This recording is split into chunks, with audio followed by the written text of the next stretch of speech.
Olá, seja bem-vindo ao Chips and Chips. Eu sou o Gregório e no vídeo de hoje nós vamos falar um pouco mais sobre TPM.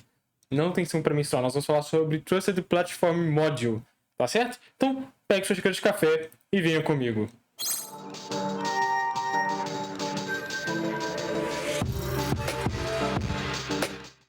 Olá pessoal, antes do vídeo eu quero convidar vocês a ouvir o meu podcast lá no chipsandchips.com, lembrando que também está na maioria dos agregadores por aí.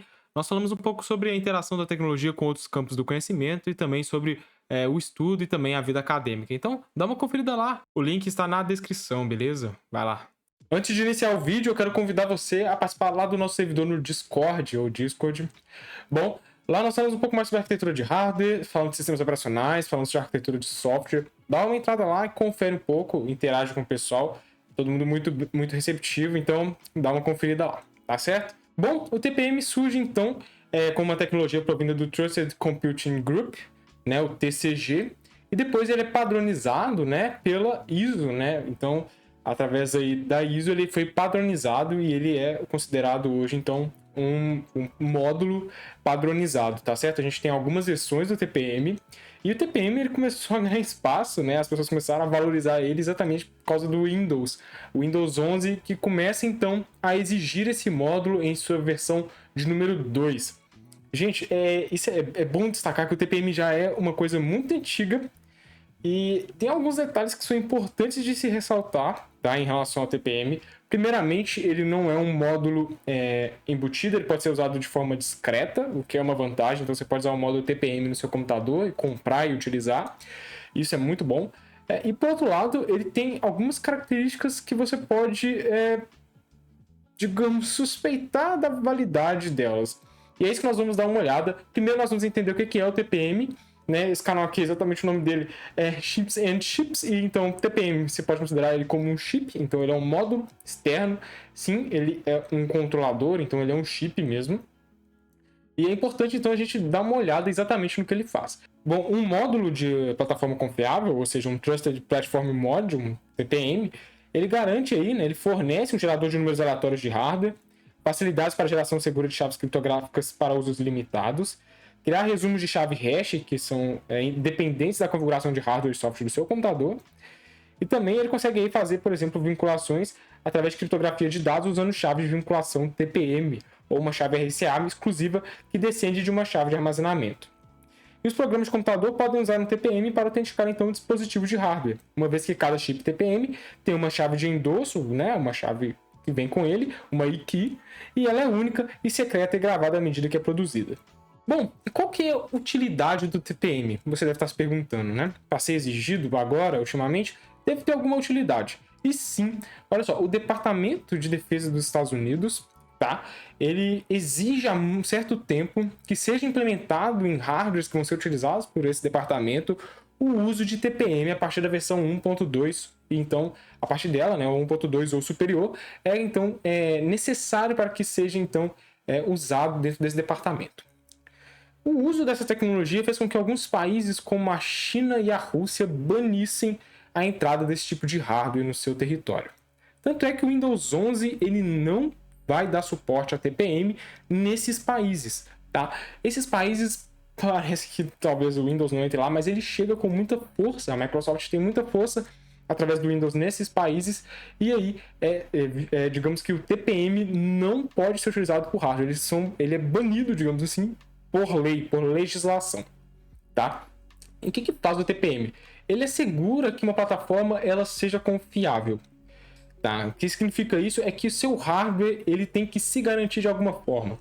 Quem viu o vídeo aqui sobre o ARM V9, já é um vídeo um pouco mais velho, lá eu falo um pouco mais sobre ARM V9 e lá a gente fala um pouco mais sobre o que seriam alguns realms, né? O que seria plataformas autenticadas que independem do sistema operacional, tá? No caso do ARM, tudo bem, porque é aberto, tá? Então é uma tecnologia completamente aberta. No caso do TPM, as tecnologias de API são abertas, mas a gente tem algumas questões dentro desse módulo TPM que são um pouco questionáveis e levantam certas dúvidas em relação a, inclusive, algumas fabricantes de software, tá? Mas qual a ideia, então? No seu computador você tem uma chave, e essa chave, digamos assim, a chave do Joãozinho é diferente da chave da Mariazinha, e cada um vai receber uma chave diferente à medida que é fabricado um módulo TPM. Então, você recebeu o seu módulo TPM, ele tem uma chave única e exclusiva.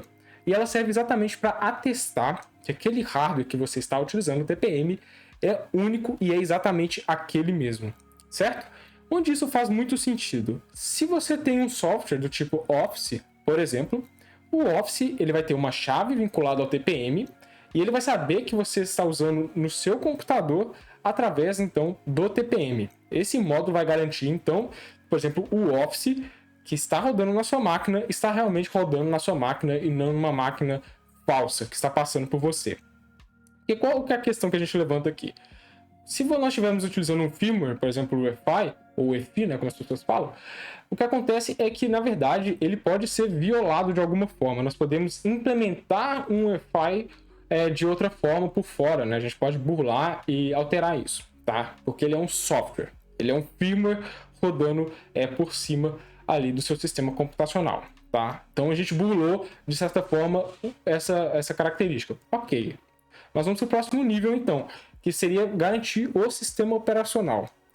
Percebam que o garantir através do sistema operacional em conjunto com o hardware também não é uma coisa muito concreta, digamos assim. Se você instalar agora o Ubuntu 14.04 num hardware X, né? Olha, uma versão específica X no hardware X, e nós vamos levar isso para outro computador com o mesmo hardware que o seu, idêntico, para o software vocês vão estar rodando no mesmo hardware, tirando o fato de que você consegue camuflar algumas características de hardware, usando, por exemplo, algumas burlações e biosmod, por exemplo. Tá? Então você consegue invalidar através, digamos, de software, alguns dados que essas aplicações poderiam utilizar. Então, de certa forma, você não consegue garantir facilmente que a plataforma que você está utilizando é ela mesma. E daí que entra esse módulo TPM. Ele vai passar, então, a atestar que aquele computador é ele mesmo. E é para isso que serve o módulo TPM. Bom, em nível de software, uma das aplicações mais interessantes que utilizam de TPM são exatamente as aplicações que fazem criptografia em disco. Tá. Um destaque aqui é exatamente o BootLocker. Ele usa o módulo TPM para armazenar algumas chaves criptográficas e utilizar, então, para descriptografar o disco. Tá? Isso é muito interessante, muito bacana, eu não vejo mal nisso, mas nós vamos ver posteriormente que existem algumas dúvidas que podem ser levantadas a partir desse ponto. Mas é válido destacar que, por exemplo, o BitLocker, por exemplo, e o DME Encrypt, eles utilizam TPM para poder fazer armazenamento de chaves, por exemplo, e fazer algumas validações a nível de hardware, tá? Então, isso é interessante, é um bom ponto. Bom, um dos pontos interessantes aqui do TPM é que o TPM tem a capacidade de evitar ataques de dicionários e outros tipos de ataque também de força bruta. O ataque de dicionário é um ataque muito comum de força bruta em que você vai ter por exemplo, um banco de dados de hashes ou de strings que já foram validadas como senhas de alguns dispositivos e sistemas e tentar na força bruta invadir um sistema ou o cofre de um sistema onde o sistema operacional está guardando, por exemplo, senhas importantes para entrar em algumas aplicações, tá? Alguns exemplos que vocês têm aí de cofre, que desenvolvedores principalmente, por exemplo, do MySQL, né? Você tem um cofre lá que você armazena a sua senha. Geralmente a gente nunca coloca a senha e deixa ela jogada assim, a gente armazena num cofre. O MySQL Workbench já vem com isso. Então, os sistemas operacionais tentam de alguma forma, né? Assim, o GPG Keys também, né? Do GNU. Então, tem muitos locais onde nós temos cofres, né, de segurança para armazenar senhas, tá? E uma das ideias é usar o TPM aí para evitar que sejam feitos ataques de dicionário. Então, evitar que você consiga, na força bruta, tentar invadir um sistema operacional ou o cofre do sistema operacional. Para mim, nesse ponto, faz algum sentido. Contudo, isso também consegue ser evitado a nível de software. Você não precisa de hardware especializado nisso. Isso consegue ser evitado a nível de software, tá? Então, temos algumas questões a levar em consideração se necessariamente a gente precisava de realmente ter o TPM ou simplesmente uma melhora da segurança do sistema operacional no geral. Esse é um dos pontos chaves que o Windows 11 levanta pra gente. O Windows já deixa isso claro há muito tempo, que ele não é um sistema totalmente seguro. Nenhum sistema é totalmente seguro, mas ele deixa claro que ele tem brechas muito graves de segurança e que o TPM, por algum motivo, garantiria maior segurança a esse sistema operacional. O que nos leva a pensar, então, que se os outros sistemas operacionais, como o Mac, Macs esses que desde 2006 não trazem módulo TPM, a Apple não implementa, tá? E também deixa a gente com uma pulga atrás da orelha. E também outros sistemas operacionais como BSD, Linux, Solaris, nenhum outro desses exige esse tipo de módulo para funcionar, tá? E a gente vê, claro, que exigir isso aqui exatamente no Ocidente levanta algumas suspeitas, né? É claro que não tem motivo pra gente levantar tanta suspeita assim, mas deixa a gente com a pulga atrás da orelha do tipo, tá, mas tá, beleza, a gente já tem alguns indícios de que esse módulo pode fazer algumas coisas como desvio de dados, que eu vou falar mais pra frente. Mas, assim, a gente começa a entender que tem alguma coisa muito estranha no uso do módulo TPM. Que, na verdade, era para ser um módulo muito simples, né? Ele já vem com os notebooks, por exemplo. E, na verdade, ele nem precisaria existir em muitos dos casos, visto que a maioria desses problemas a gente consegue resolver a nível de software, assim como faz o Linux, como faz os BSDs e tudo mais, como faz o próprio macOS. Não, né? Então, assim, é só para deixar essa dúvida aí com vocês. Ao longo do tempo a gente vai entendendo melhor e vai tentando responder. Então, qualquer aplicativo pode usar um chip TPM. Então, ele pode usar para gestão de direitos digitais, né, DRM, logon em domínios, por exemplo, no Windows, o Windows Defender, proteção e aplicação de licenças de software, e também anti-cheats. A utilização do TPM, ela exige obrigatoriamente uma biblioteca TPM, tá? Essa biblioteca ela vai fazer a interface com o módulo, porque, convenhamos, não é nada legal mexer diretamente com o assembly do módulo, tá? Você poderia mexer diretamente com digamos, o TPM bruto. Mas ainda bem que os desenvolvedores criam bibliotecas. E uma das bibliotecas aí que a gente tem, elas estão diretamente relacionadas ao TPM 2.0, geralmente, tá? A maioria delas já está atualizada para o TPM 2.0. Então, como existem muitas incompatibilidades entre TPM 2.0 e 1.2, geralmente os sistemas realmente procuram implementar o TPM 2.0 e o 1.2 fica um pouco de fora. Tá? E vocês vão ver que 1.2 já pode ser considerado legado. Então, bibliotecas para o TPM 1.2 já são bibliotecas legacy, tá? Então, aí a gente tem uma lista de bibliotecas que dão suporte ao TPM. A gente pode citar aí, por exemplo, a TPM2 TSS, que é para Linux e Windows, a GoTPM, Linux e Windows também, e o Wolf TPM. Bom, existem alguns tipos de TPM, tá? Os TPMs eles podem variar aí, tanto na sua segurança, a gente vai ver nos tipos de implementação também, principalmente, tá? Isso interfere sim na segurança e a gente vai ver o porquê. Faz muito sentido, vocês vão ver. Então a gente tem TPMs discretos, que são chips dedicados que implementam a funcionalidade TPM em seu próprio pacote de semicondutor. Isso aí é bem resistente à violação, porque teoricamente você tem que ter acesso físico ao hardware, ou seja, é uma das formas mais seguras de ter um TPM instalado. A gente também tem os TPMs integrados, que geralmente fazem parte de outro chip, como de Ethernet, por exemplo, ou de algum chipset, no caso da Intel, que embora eles usem um hardware resistente a bugs, né, no caso, eles não são obrigados a implementar resistência à violação, mas podem implementar. Bom, os TPMs de firmware são soluções baseadas em firmware, por exemplo, o UEFI, que não são executadas em um ambiente de execução confiável de CPU, tá? Então você pode variar a CPU, mas o firmware está lá instalado, então não atesta a CPU, tá bom? Aí a gente tem alguns casos de alguns firmwares, aí no caso da Intel, da AMD e da Qualcomm. A gente tem um tipo de TPM muito importante, que são os TPMs de hypervisor, que são TPMs virtuais fornecidos e dependem de hypervisors em um ambiente de execução isolado, tá? Que ficou aí, no caso, oculto da máquina virtual que está executando. Eles também podem fornecer um nível de segurança comparável ao TPM de firmware.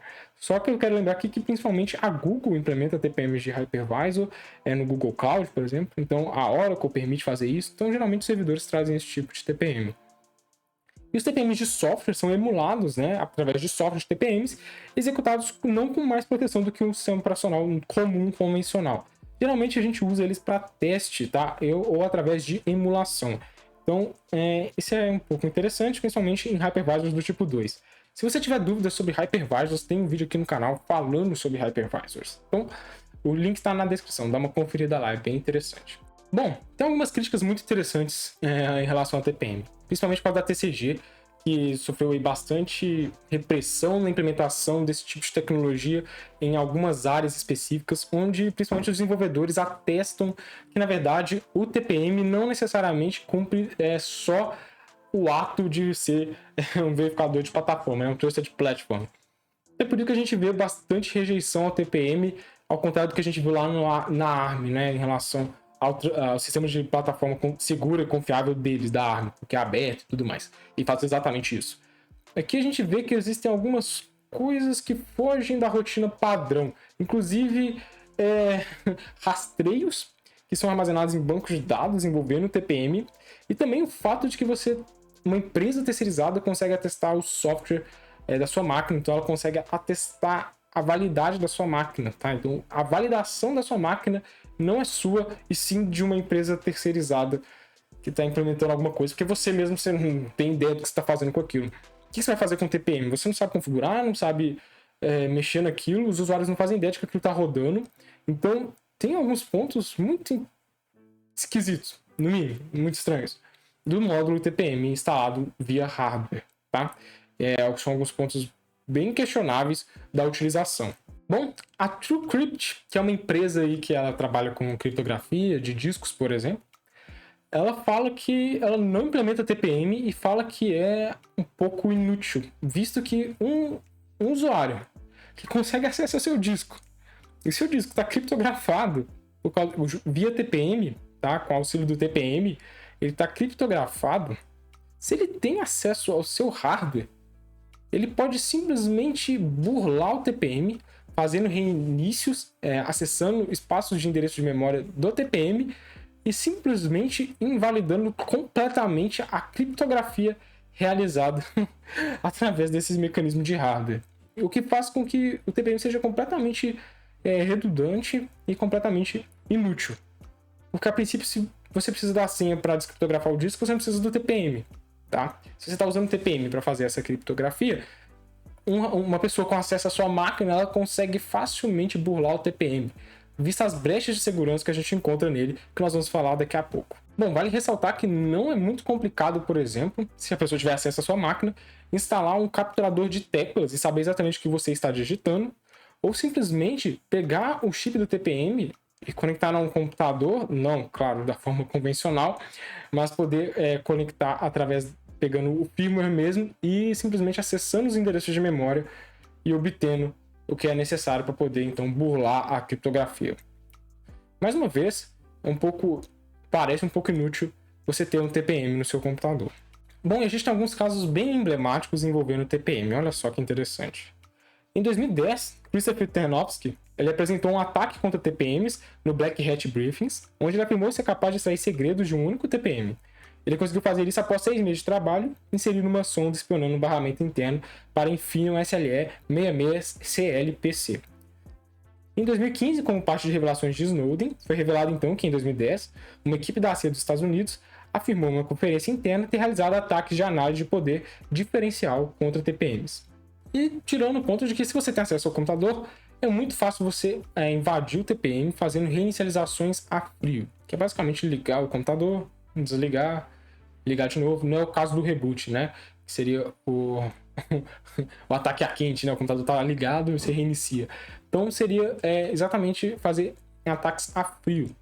Isso, de certa forma, tem algumas formas de fazer algumas explorações ao chip TPM, tá? O que invalida totalmente o uso desse tipo de módulo. Em 2017, foi detectada uma falha gravíssima nos módulos TPM da Infineon. Essa vulnerabilidade é uma ROCA, tá? E ela está relacionada à geração de chaves RSA, onde as chaves públicas são muito parecidas com as privadas. Então, de forma que fica muito fácil de burlar o TPM, o módulo TPM. E qualquer outra aplicação que usou o sistema criptográfico para armazenar chaves no módulo TPM estaria extremamente vulnerável. E a gente não sabe como é que é isso em relação aos outros módulos. A gente não sabe se todos os módulos são bem atestados e estão gerando boas chaves de segurança, por exemplo, o que é um perigo crítico. Bom, para finalizar, eu quero destacar que eu não acho que o TPM é ruim. Muito pelo contrário, eu acho que a ideia por trás é excelente, é fenomenal. Só que tem alguns pontos que são um pouco questionáveis. Primeiro, a exigência disso me parece ser algo muito mais para venda mesmo e produção desses chips, ou uma demanda norte-americana. Uma demanda dos Estados Unidos, não do resto do mundo. As outras potências me parecem completamente ignorar a necessidade desse tipo de tecnologia, tá? A gente tá falando de tecnologia a nível de governo, tá? Então, o Departamento de Defesa dos Estados Unidos obrigou o uso desse tipo de chip em seus computadores, que é muito estranho, né? Nesse caso em específico, porque essas implementações do TPM fazem algum sentido, até que fazem, mas a gente viu que é um negócio fácil de quebrar, ainda mais a versão 1.2, que era muito mais fraca que a 2.0.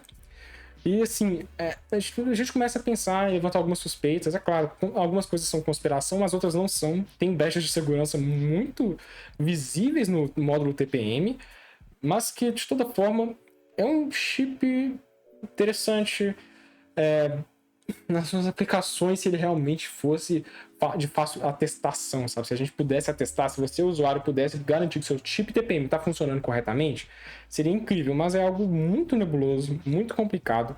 Você não consegue fazer, por exemplo, benchmarks de TPM, né? Tipo, não é uma coisa que você fica fazendo benchmark, por exemplo, igual o processador. Você sabe que o processador tá desse jeito, um SSD tá chegando a tal nível de escrita e de leitura. Você sabe atestar se a sua memória RAM tá funcionando, se tá com o espaço correto. Você consegue fazer main test.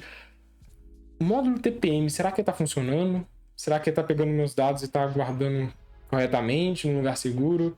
Será que ele não tá fazendo rotas que não deveria através da internet? Porque ele tem alguns casos em que o TPM ele está diretamente conectado ao módulo de Ethernet, que é estranho, mas nem tanto. Tá? Isso aí realmente não faz muita diferença. Mas é que, de toda forma, é um módulo que as empresas têm acesso, elas conseguem atestar o seu hardware. Você tá dando. É como se você estivesse dando CPF para qualquer empresa, só que o CPF da sua máquina. Então você está doando. Você tá doando, né? Você tá dando para poder usar um software, basicamente a identidade da sua máquina, né? O CPF dela. Bom, isso aí a gente tem que pensar um pouco e estudar um pouco mais. TPM tem muita coisa interessante. Eu não pegava essas bibliotecas a fundo, que seria algo muito legal da gente fazer, talvez para outro vídeo. A gente possa inspecionar mais a fundo e entender mais um pouco sobre esse módulo, tá? Mas, de toda forma, fica aí a reflexão. É porque muitas vezes passa no mercado assim, né? É um chip de segurança e tudo mais. Deixa passar. Calma. Vamos entender por que, então, a Apple não usa. Por que o Linux não exige. Por que nunca vai exigir. Né? Entendeu? Então, assim, é um pouco complicado. Mas é interessante de toda forma. Eu acho que é uma boa novidade para o Windows, tá? É legal, eu acho interessante. E agora provavelmente vai fomentar o mercado de TPMs, porque você consegue instalar na sua máquina. E eu acredito que com esse mercado comecem então os testes, as pessoas comecem a se preocupar com essa parte. Essa parte de segurança ela é sempre deixada de lado. Então, é um ponto muito positivo. Eu vejo com mais bons olhos do que maus olhos, mesmo que esse vídeo tenha sido um pouco pessimista. Mas é pessimista em relação à situação atual de conhecimento sobre esse tipo de módulo, que a gente tem muito pouco, tá? E muito pouco explorado. Então, é interessante a gente prestar atenção. Eu vou ficando por aqui, espero que vocês tenham gostado desse vídeo. Nós nos vemos no próximo e até a próxima. Opa, não se esqueça de deixar seu comentário, de deixar seu like e de ativar o sininho. Agora sim eu posso me despedir. Até a próxima.